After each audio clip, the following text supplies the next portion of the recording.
Egaa akkam jirtan hordoftoonni Oroo chaanaalii hundi keessanuu viidiyoo kana keessatti kan nuti waliin ilaallu akkaataa silkii takka qofa irratti daataa fayyadamne silkii biraa irratti waayifaa hidhuudhaan jechuudha. Haala saniin namoota hedduudhaan akkaataa itti fayyadamuu dandeenyu haala salphaa ta'een isinitti agarsiisa. Jalqaba irratti silkii tokko irratti daataa ni bantu jechuudha.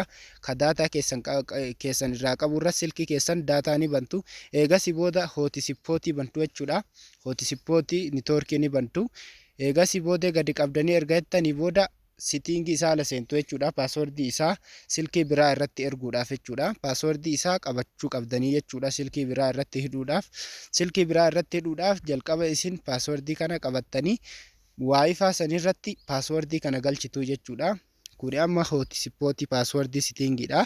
Sana booda jalaa baatu silkii biraa irratti dhuftanii waayifaa gadi qabdu jechuudha. Waayifaa al tokkoof ganni qabdu. Sana booda refresh takkatti ni gaggootu jechuudha. Kana irratti ni gootu. Asiin ammoo refresh gootanii kunoo maqaan isii kunoo Infinix Smart 7 HD ka jedhu kana jechuudha.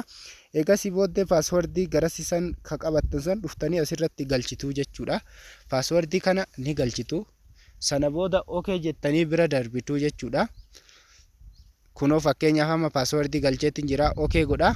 Sana booda ofii isaatii connected jedheera jechuudha. Hidhamee jira jechuudha. Haala salphaa ta'een haala kanaan naa dalagee jechuudha. Haala kanaan itti fayyadamtanii namoota hedduutu hidhachuu danda'a jechuudha.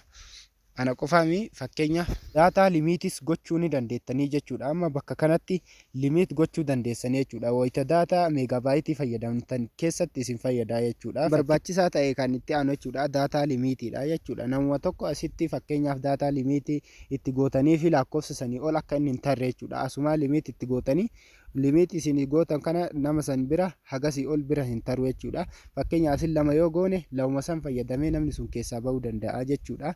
Meegabaayitii haga inni fayyadamee qofa itti gootanii fi sana booda jalaa dhume addaan cituu danda'a jechuudha. Intarneetiin kanaaf isin fayyadaa jechuudha. Hanga viidiyoo biraatti walitti deebinu nagaan tura. Viidiyoo kenna laayik, sabskiraayib, sheer.